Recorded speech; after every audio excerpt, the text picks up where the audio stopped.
From Star Television Network in Freetown, I am Leonardo Jawala. Welcome to the National News Bulletin. First, we have a look at the headlines. The director of the Financial Intelligence Unit, David Bobo, has engaged media practitioners and journalists on the outcome of the country's mutual evaluation report, which they describe as satisfactory. The state of Jaba, including Sierra Leone, agreed to subject themselves to the assessment process in conformity with international standards for preventing money laundering and financing of terrorism as contained in Article 12 to 14 of the Jaba Statute. The Executive Director, Small and Medium Enterprises Development Agency, Shaka Samuel Sano, has described as unpatriotic some unknown individuals who are clandestinely engaged in an illegal registration of SMEs, guaranteeing them of getting the Munafa fund. We have deliberately decided to outsource the implementation of the fund to service providers because we were of the view that when normally government institutions roll out things of this nature, citizens take it as a political venture and they take the funds, repayment is very poor. The Director General of National Social Security and Insurance Trust, NASIT, Mohamed Fouadabo, has engaged the leadership of the Sierra Leone Police aimed at announcing sectoral engagement with various stakeholders of the NASIT scheme to rectify emerging complaints from contributors and address challenges that cause undue delays in the processing of payment of benefits. There are several discrepancies that we have in the records of our membership. The date of birth that we have at NASIT is inconsistent with what they have in their institutions. Some members. And in sports, the Sierra Leone Cricket Association introduces blind cricket at the King Tom Oval, geared towards extending cricket in various parts of the country and to identify raw talent in various sectors. All these making the headlines.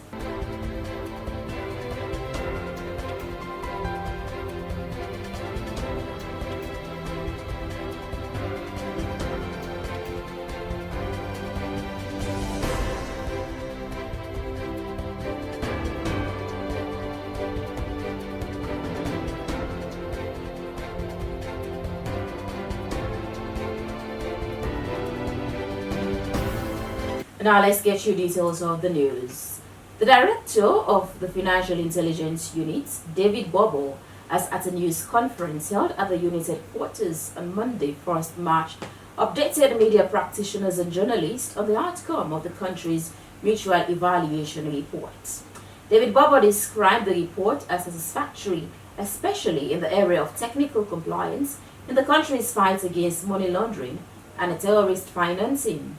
Abdulrahman Kamara has more and now reports. Speaking at the press briefing, the Director of Financial Intelligence Unit, David Bobo, noted that in spite of the growing threat of these crimes, countermeasures have been far less commensurate in West Africa, adding that the list of reasons why this is the case is long, ranging from the prevalence of financial sector vulnerabilities, such as inadequate payment system infrastructure, weak frameworks for implementing Know Your Customer, including customer due diligence measure. It could be recalled that the Mutual Evaluation Report, published in 2007, identified significant strategic deficiencies in the country's anti-money laundering framework, adding that to address these deficiencies, Parliament enacted the Anti-Money Laundering and Combating of Financing of Terrorism Act, which is largely consistent with 40 FAFT recommendations and other international conventions. Member states of Jaba, including Sierra Leone, agreed to subject themselves to the assessment process in conformity with international standards for preventing money laundering and financing of terrorism as contained in Article 12 to 14 of the Jaba Statute. Thus, within the region, the evaluations are taken by the Intergovernmental Action Group Against Money Laundering West Africa, a specialized institution of ECOWAS, and a FATF-style regional body. The assessment itself comprises two interrelated components, one dealing with technical compliance and the other on effectiveness. The technical compliance assessment looks at whether countries have implemented the specific requirements of the FATF recommendations. Lawyer Frank Lee Campbell, Director of Policy and Research and Cooperation, maintained that the money laundering and terrorist financing undermines the integrity of economic, political and judicial systems, the stability and prosperity of nation-state, adding that the threat of money laundering and financing terrorism seriously affects a country's rating on compliance with standards set by the Financial Action Task Force. Focus is basically on two aspects, to wit, technical compliance and effectiveness compliance. Now, you may be wondering what technical compliance is. Now, the technical compliance component assesses whether the necessary laws, regulations, and other measures are enforced and are effective, and whether the supporting AML-CFT institutional framework is in place. Effectiveness, on the other hand, assesses whether the anti-money laundering system is working, how well is it working, and to what extent the country is achieving the defined set of outcomes. Here we have 11 immediate outcomes on effectiveness. The president of the Sierra Leone Association of Journalists, Ahmed Sahid Nasrallah, commended the leadership of FRU and committed that the media will largely help in the area of information dissemination, adding that the key objective is to contribute to the fight against money laundering and terrorist financing. The importance of the media in disseminating information on the one hand and in exposing corruption on the other hand generally cannot be overemphasized, especially given that the region, the sub-region, and the West Africa region is confronted with several threats relating to transnational organized crime with its dramatic negative impact on other countries. As media, as journalists, our role in ensuring all organs of society work efficiently, peace and stability is Herculean, yet we are limited in every capacity. Sierra Leone undergone a mutual evaluation by GIABA. The essence of the exercise is to assess the country in the areas of technical compliance that relates to our laws and their effectiveness in the fight against money laundering. Reporting for Star News, compiled by Abdul Rahman Kamara, I am Yesi Ernest Hallowell.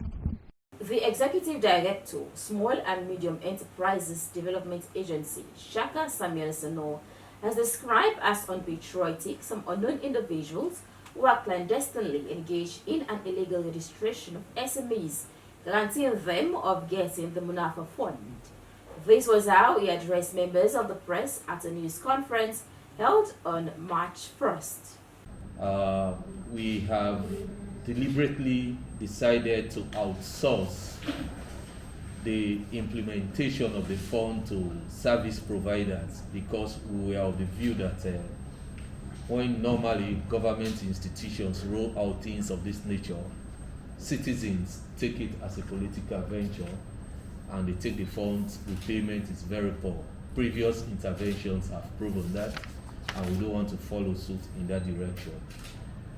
Over the last 2 weeks after the launch, a lot of complaints from all over the country has reached us, indicating that people with very bad motives are registering people in the name of SMEDA, indicating that they are registering as a guarantee for potential beneficiaries to access the Munafa Fund. And we at the agency are concerned about it because we are aware of the fact that the government sponsors us to do our services to the nation or to the citizens. That is why, in fact, at SMEDA, at the moment, our registration requirement do not ask for a single cent. So we do it free of cost. As long as people have their businesses registered with the legally constituted institutions, i.e. the Administrator General's Department, the Corporate Affairs Commission, the various city and district councils, or the cooperative department, those pieces of certificates they give them qualifies them to register with us for free, and that is what we've been doing since SMEDA was created.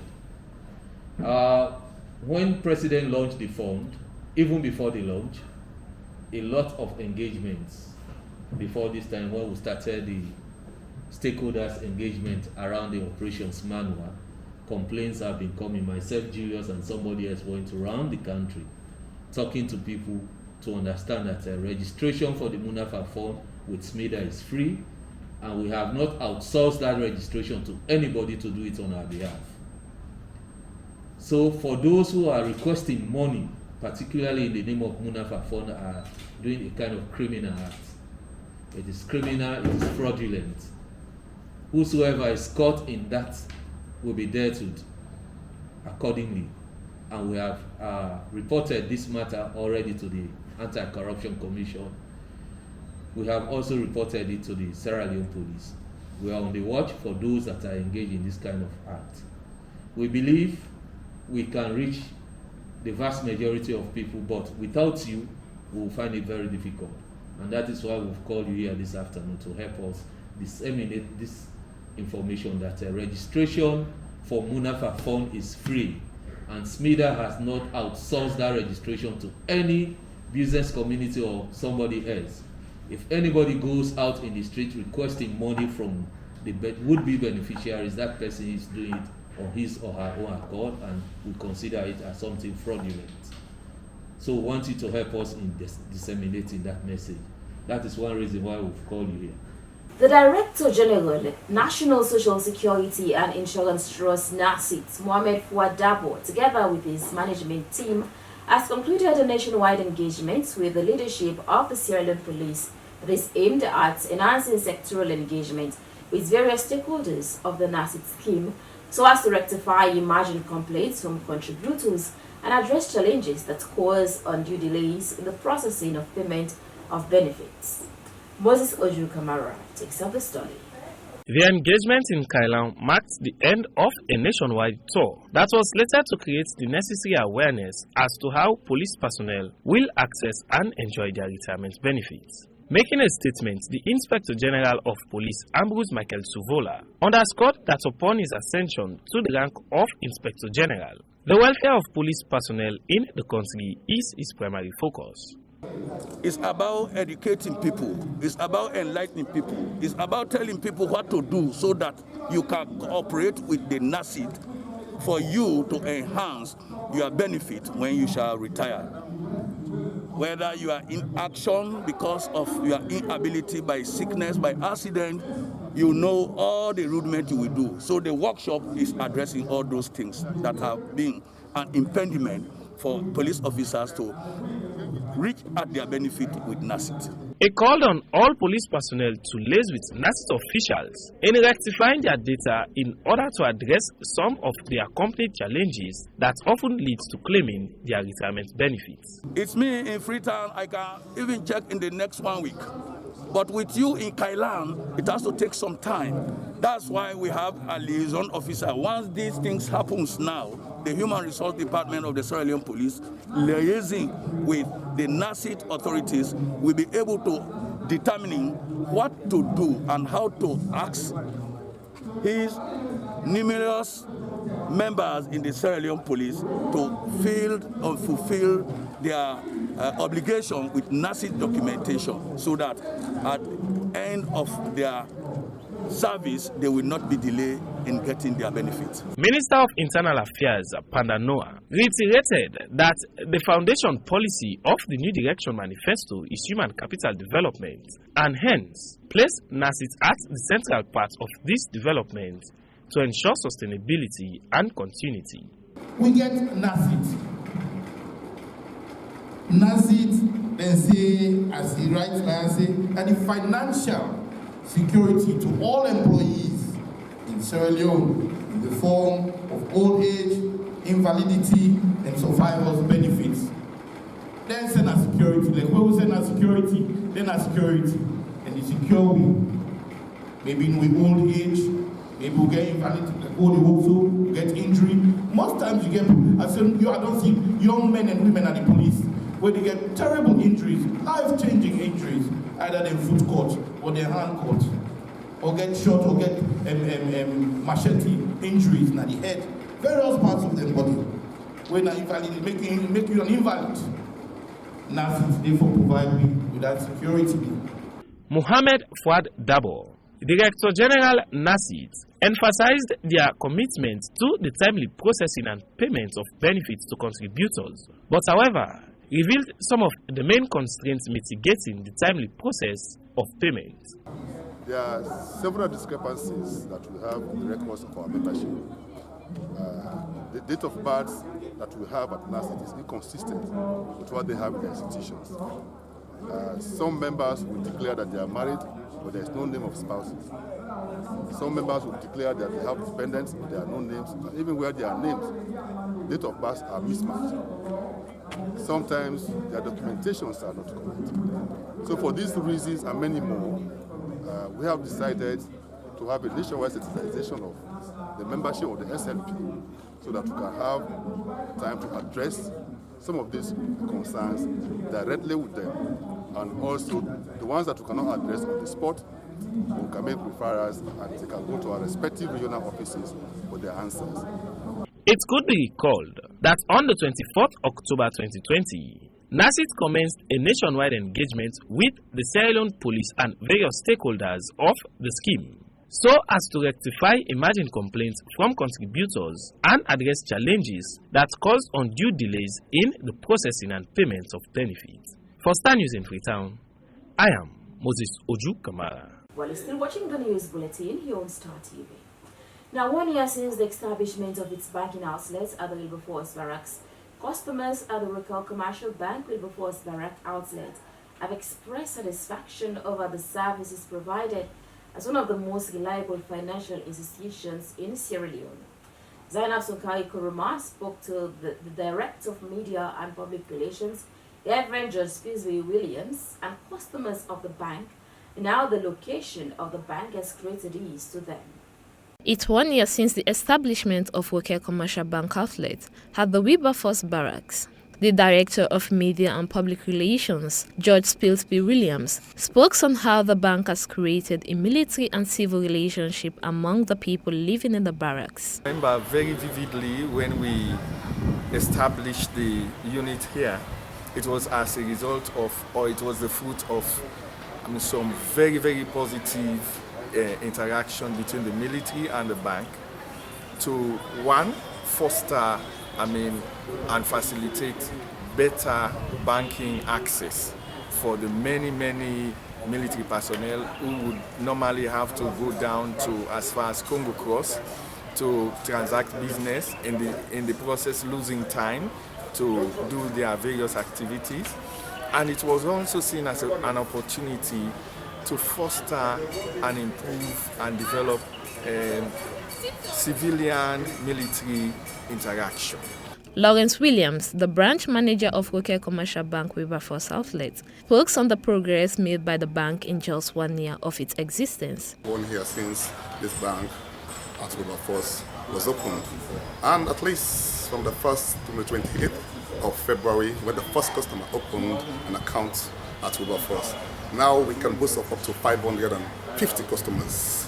At least the bank had spread its wings within the Wilberforce community, down to Lumberley, up to Aymat, even further, you can say further up to Waterloo. Yes, we are expanding and we are doing all our best in captivating all these customers into Rokel Commercial Bank.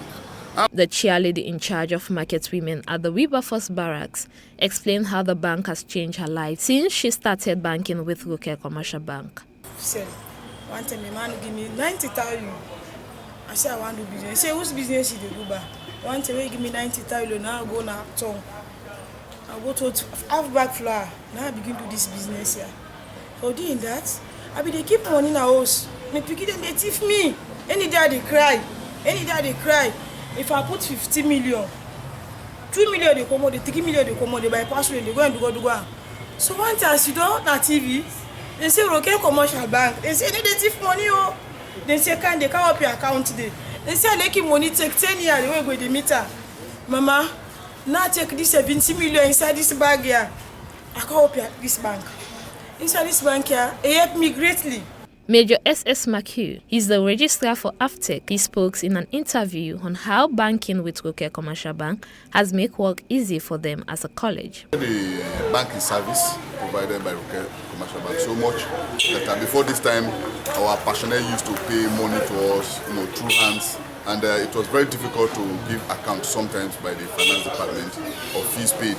But for the past 1 year, fees are paid into our account at Roke Commercial Bank. And now we can get exact, amount that are paid by students, and auditing is now very easy for us. For Star TV News. And finally, before we end the news, let's turn attention to sport.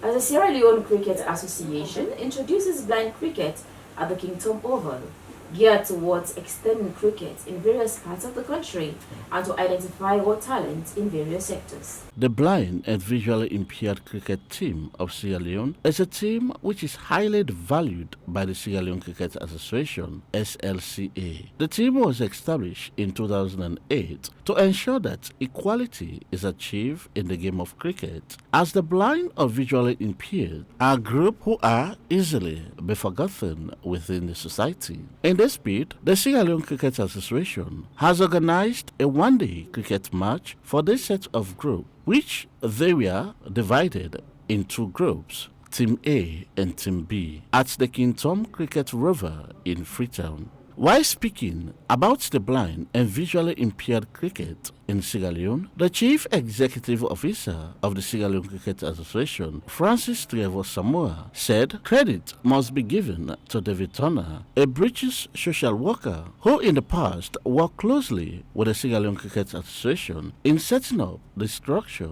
for the blind and visually impaired cricket in Sierra Leone. He further stated that the blind and visually impaired cricket is one which every Sierra Leonean must be proud of, as the association want to give voice and value to these people who are easily be forgotten in the society. A call for the support of government towards the welfare of this set of players. Yes, blind cricket come about 13 years ago when we get a British NGO they call Cricket for Change. Then come on at the UK, can visit Sierra Leone, can conduct series of cricket courses, training programs there, one of which are the blind and visually impaired cricket. Then we get for train coaches them, Mohamed West Kamara, one of the coaches they didn't train blind people there for play cricket. So since then we don't succeed for develop a whole blind cricket. So every year they can play the tournaments. Every year, the last year they can play in a Prince of Wales school, and this year they can play in a year. Then they trade, then they consult, then they try to develop again a goal. So we actually put interest on blind cricket just like we put interest on any other normal cricket. Beresford Bruce Coker, the chairman of the Sierra Leone Cricket Association, said despite the initial hesitancy of members of the blind or visually impaired community joining the team can be deemed a success, as the team now offers fun and enjoyment to the group who could be easily be forgotten within the society. He went further to explain how the game itself be played among the visually and blind people. All man, they wonder how you play blind cricket. I mean, when they say blind cricket, they wonder how cricket and normally then you never blind cricket.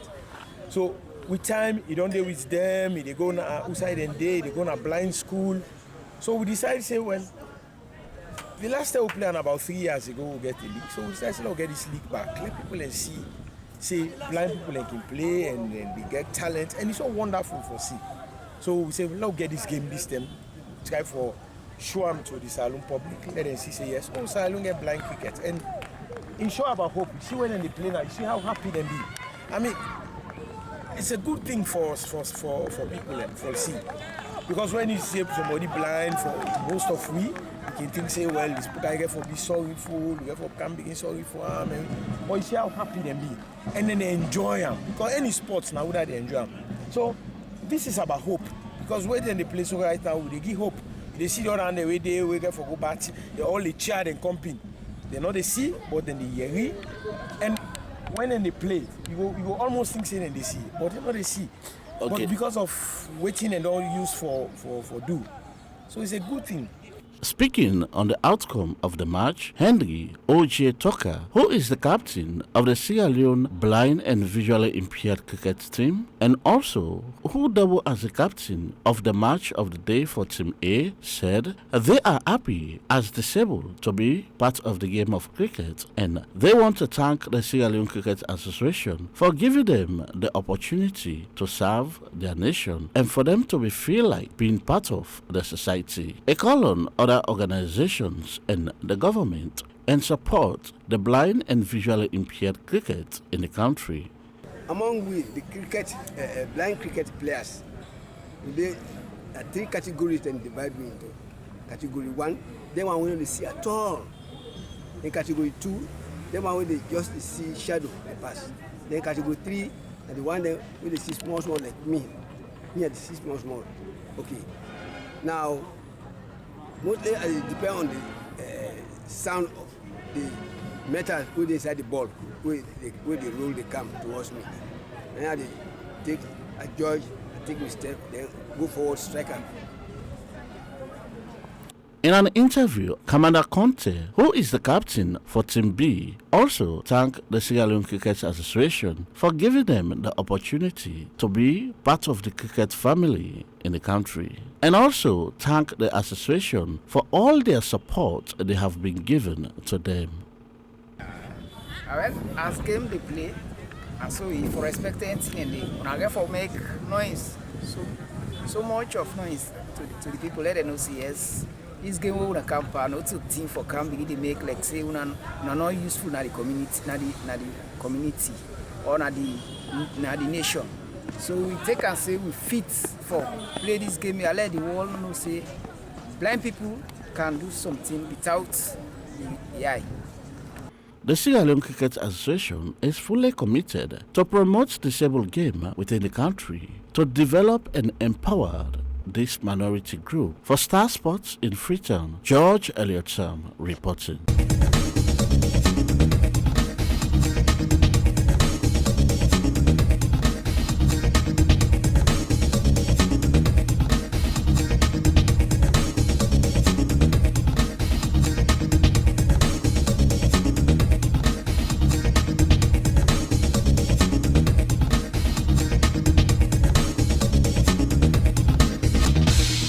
Well, that's all in a Star News Bulletin file. Thank you for watching. I am Leonora Jawara. Continue to stay with us for more on information, education, and entertainment.